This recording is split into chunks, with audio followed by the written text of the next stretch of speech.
All right, Jennifer, confession time. Last night, after a particularly long day, I found myself completely sucked into a marathon of 90 Day Fiancé. And as I was watching, I had this thought, why? Why do I keep returning to these shows, even when I sometimes feel a bit guilty about it? Oh, Max, you are not alone. That's the million-dollar question. Because on the one hand, reality TV often gets slammed as trashy, lowbrow entertainment. But then it's also undeniably a guilty pleasure for millions, myself included. So today we're diving deep into that paradox. Is reality TV truly just a trashy trend? Or is there a more profound, more complex pleasure at play? Exactly. And what's fascinating is that this isn't a new phenomenon. We might think of reality TV as a modern invention, but its roots go way back. We will trace that surprising journey, unpack why it gets so much flack, and then, crucially, explore the human reasons why we can't seem to look away. By understanding its historical roots, we can feel more connected to the evolution of this genre. To truly understand reality television today, it is essential to rewind and examine its origins. Many often assume that the genre began with hugely popular shows like Survivor or Big Brother in the early 2000s. However, the fundamental concept of unscripted television, particularly programming that features ordinary individuals, is nearly as old as the television medium itself. Consider Candid Camera, which first premiered on the ABC network in 1948 as a radio program called Candid Microphone. This show pioneered its approach, secretly filming unsuspecting participants and capturing their genuine, often humorous reactions to unexpected situations. This early format laid a foundational groundwork for what would later evolve into reality television by focusing on the authentic responses of everyday people. The show's enduring popularity, with various versions airing until 2014, underscores a long-standing public fascination with observing unguarded human behavior. And it wasn't just hidden cameras. The mid-20th century also saw the emergence of other influential formats. For instance, Queen for a Day, aired from 1956 to 1964, featured women competing for prizes by sharing deeply personal, often hard-luck stories about their lives. This was an early form of emotional storytelling and competition, tapping into public empathy and the dramatic potential of personal narratives.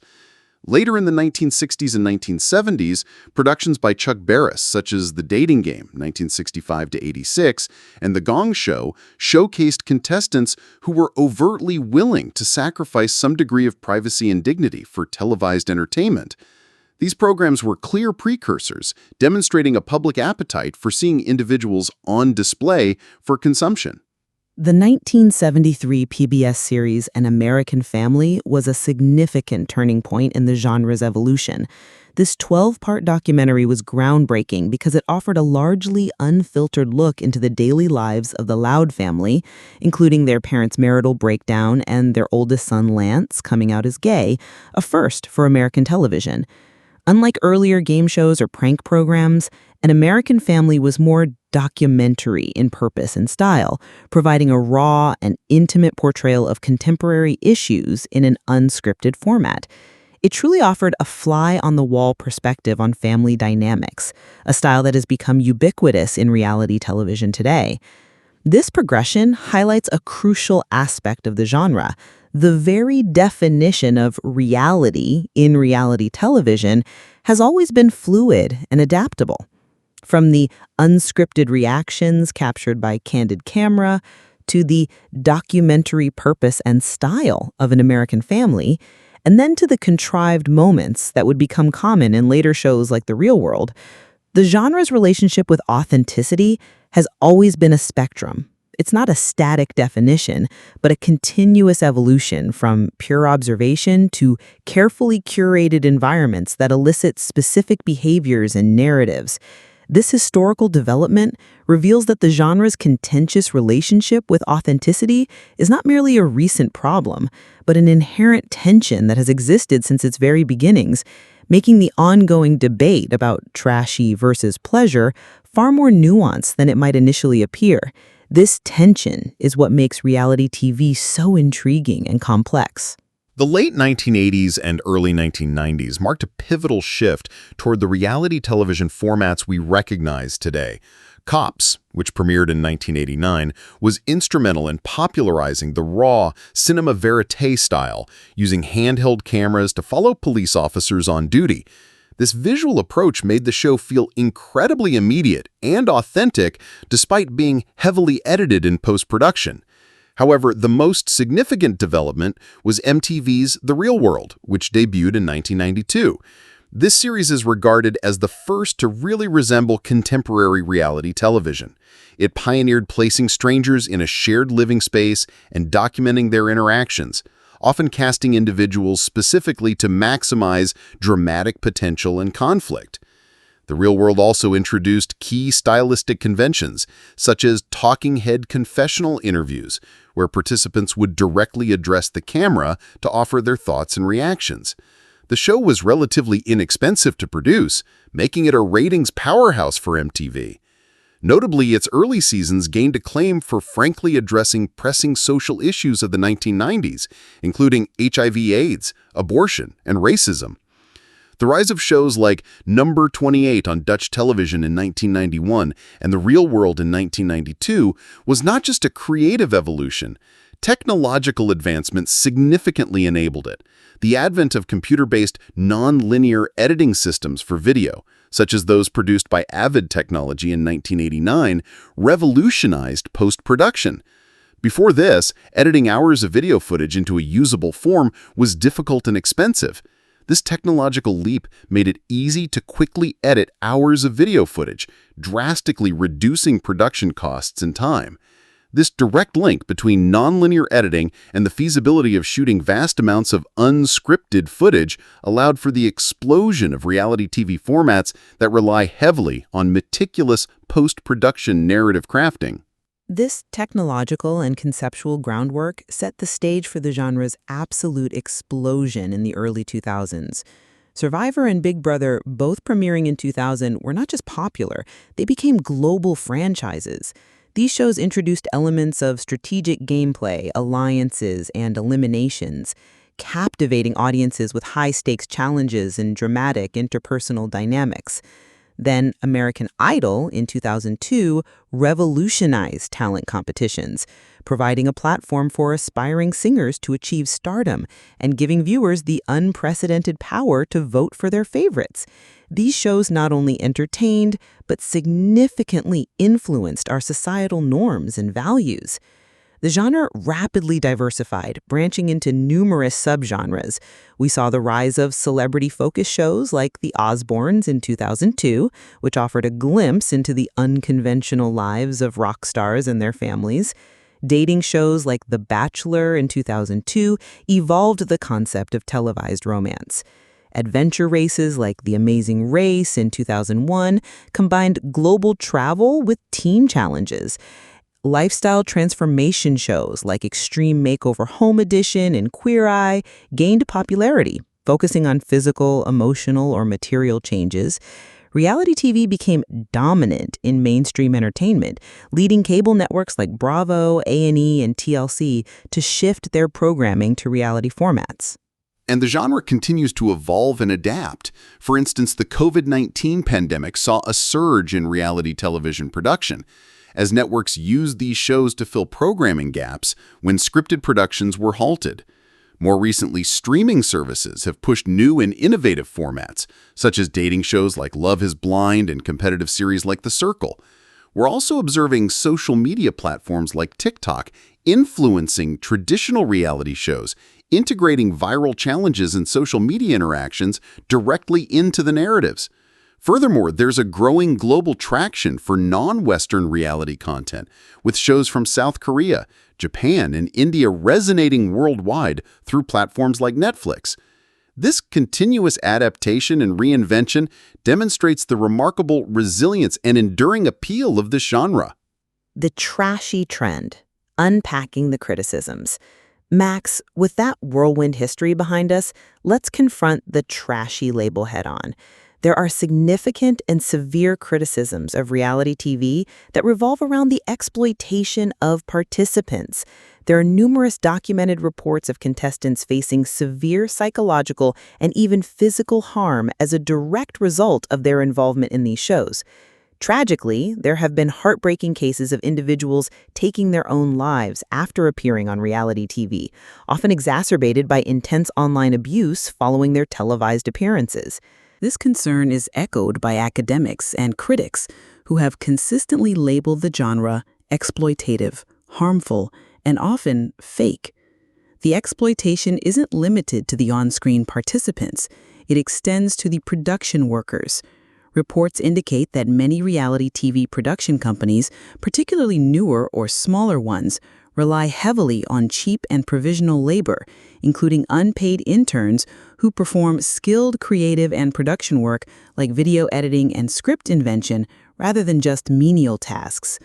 Furthermore, writers and producers in the reality TV sector are often overworked and underpaid due to the genre's typically low budgets compared to scripted television. Some prospective cast members even invest their money into the development process, hoping to become reality stars, only to receive minimal or no financial compensation for their appearance. This raises profound ethical questions about who truly benefits from the reality being constructed and at what human cost.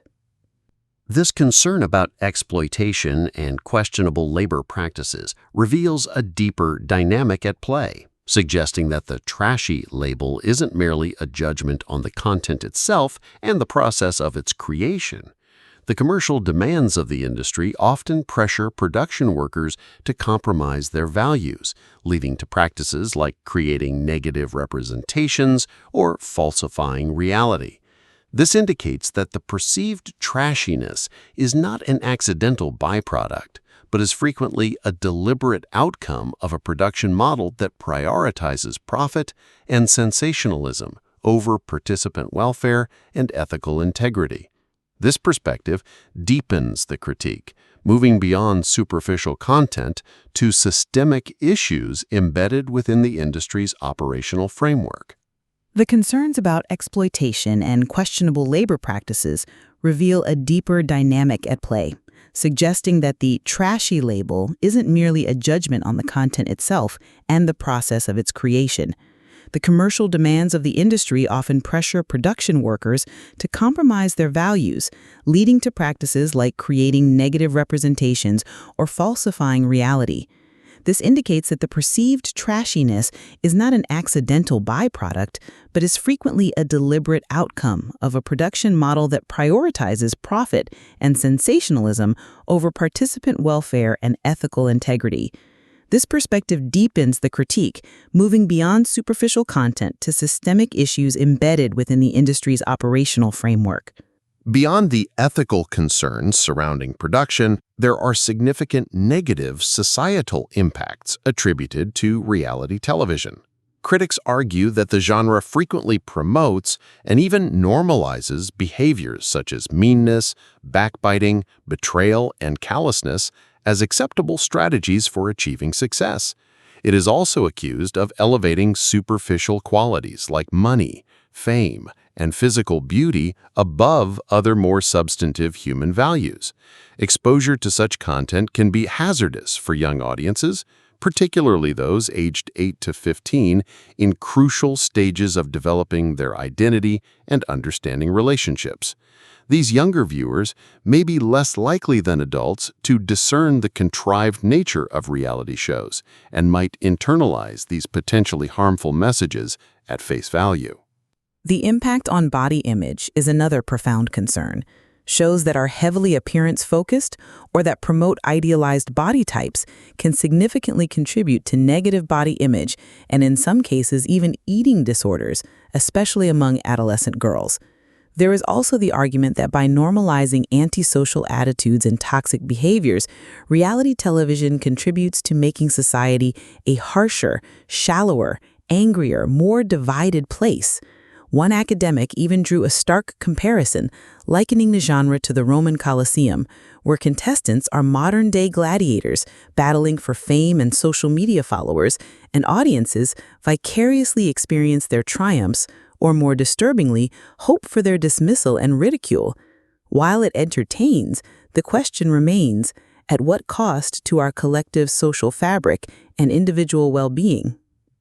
This pervasive influence aligns with what is understood as cultivation theory, which posits that heavy mass media consumption can influence individuals' perceptions of social reality.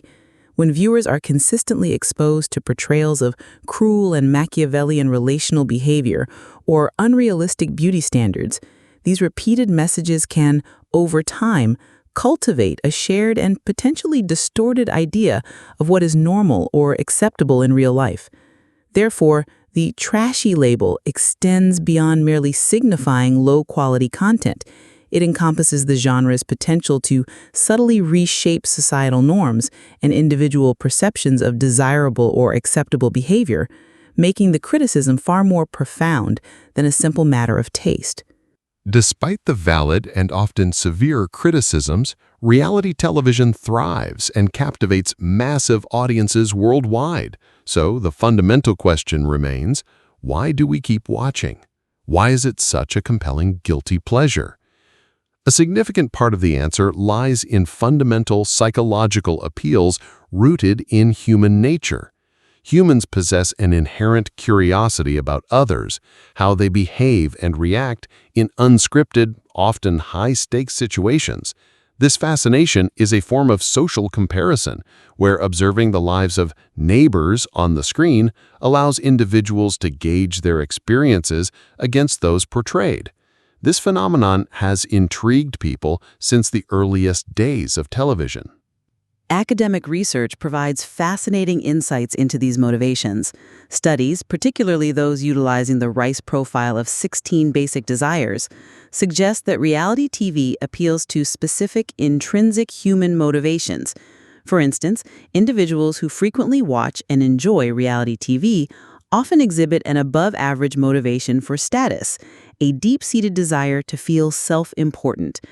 Watching these shows may allow viewers to feel a sense of superiority over the ordinary people portrayed on screen, or offer a vicarious fantasy of achieving celebrity status themselves. Another strong appeal is linked to vengeance, which is closely associated with enjoying competition and conflict. The competitive and dramatic nature often found in reality shows, where contestants scheme and align against each other, resonates deeply with those motivated by this desire. Additionally, social contact plays a role. Sociable individuals are prone to watch reality TV, perhaps because these shows provide common topics for discussion and shared social experiences. Even romance is a factor, with the sexual and courting aspects of specific subgenres attracting viewers. The Rice profile highlights that viewers vicariously experience various joys through reality television. This goes beyond mere curiosity. It's about the emotional engagement and the feelings aroused. Whether it's the joy of efficacy linked to power, vindication from vengeance, or lust from romance, reality TV offers a convenient, minimal-effort means of vicariously experiencing the 16 joys repeatedly. This explains why the guilty pleasure isn't just about escapism. It's a profound form of emotional engagement and catharsis.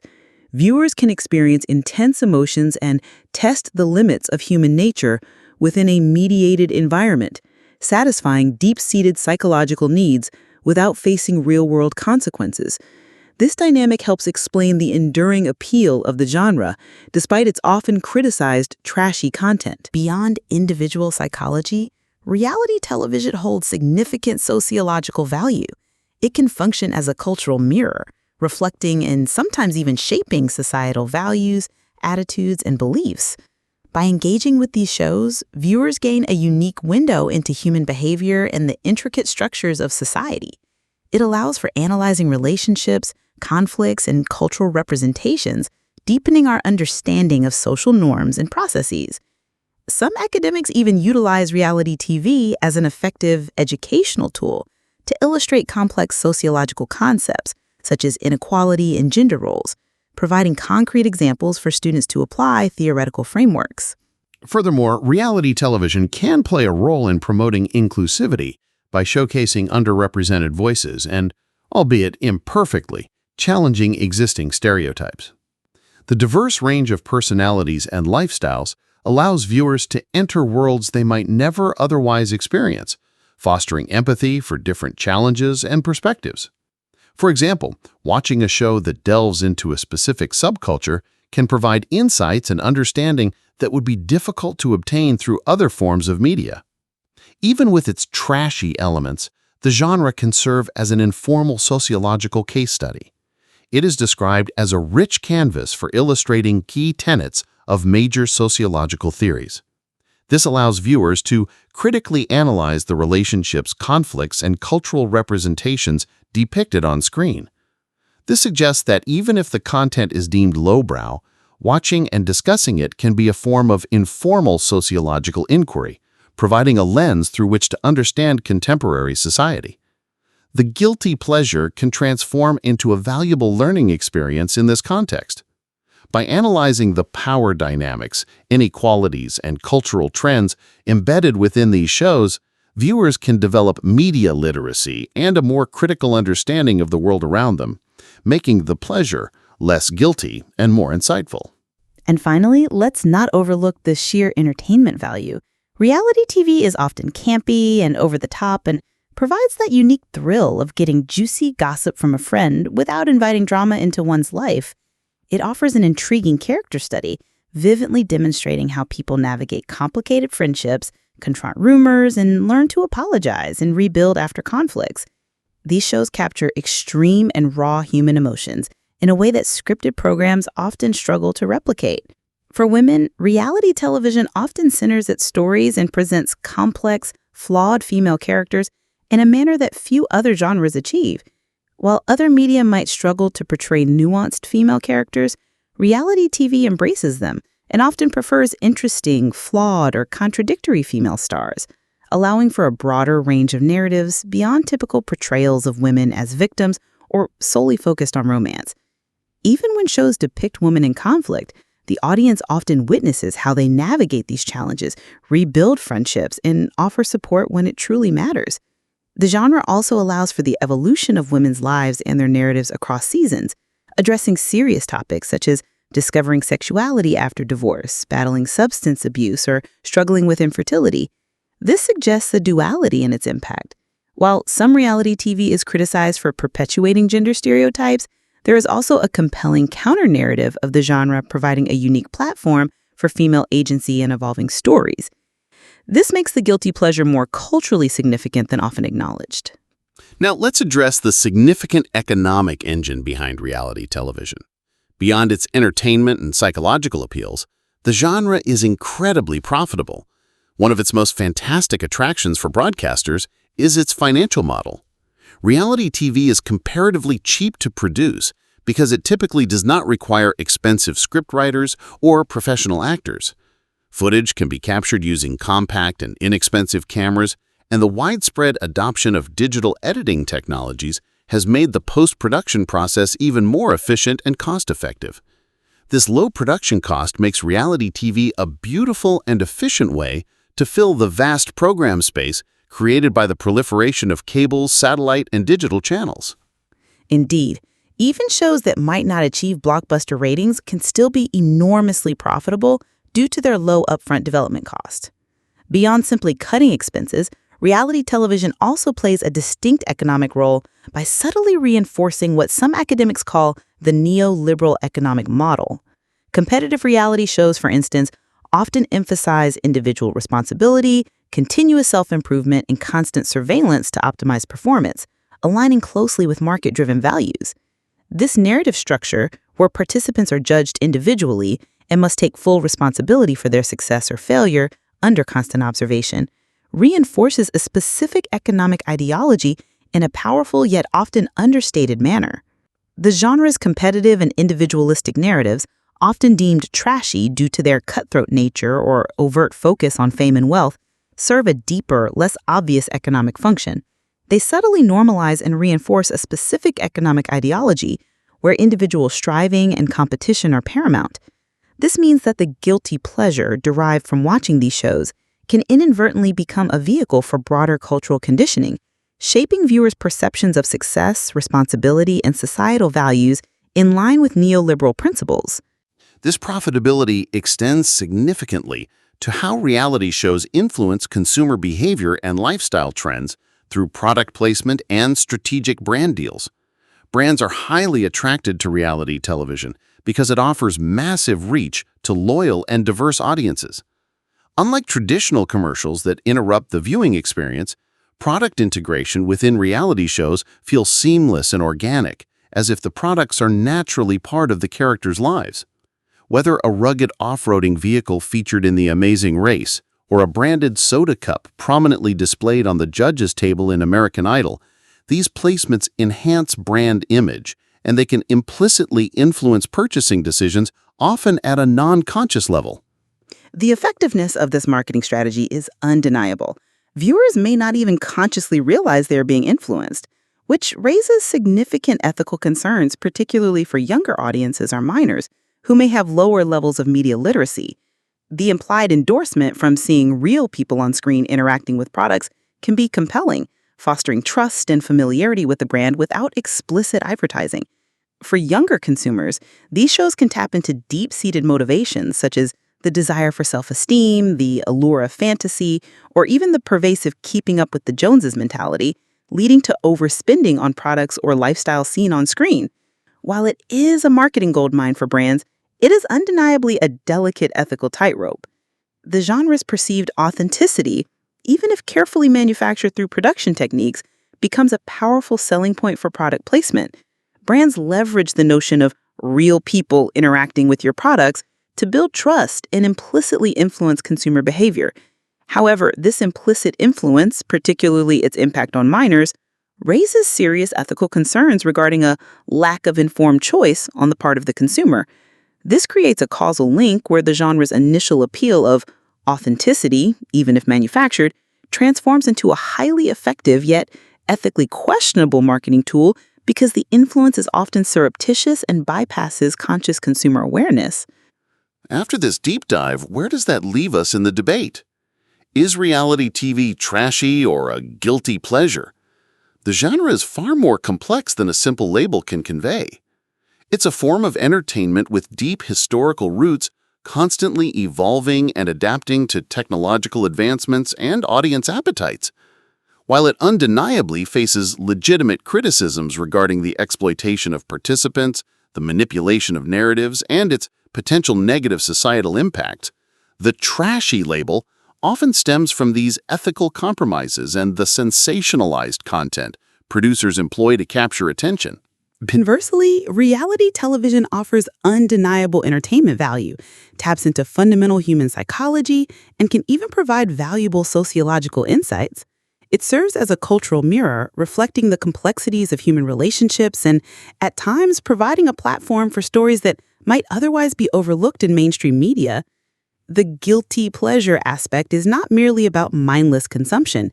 It often involves vicarious experience, social learning, and a deep-seated human curiosity about the human condition. Ultimately, reality television is a powerful reflection of our society, its desires, flaws, and fascinations. It's a product of economic forces and technological advancements shaped by our collective appetite for drama and connection. As with all media consumption, the key is to engage with it critically. It's essential to understand that reality in this context is often constructed, and to question the explicit and implicit messages these shows convey. Exactly. So the next time one is immersed in a reality show, one should ask, what is truly drawing me in? Is it just the surface level drama, or is there something deeper at play? And what does that say about the viewer and society as a whole? A perfect question to conclude on, Max. In the end, whether it is perceived as trash or a source of pleasure, reality TV is undeniably a significant part of our cultural landscape, and understanding it means understanding a little bit more about ourselves. And that's a wrap on this episode of Pod We Cast. If you enjoyed our deep dive, please like this video and subscribe so you never miss a future conversation.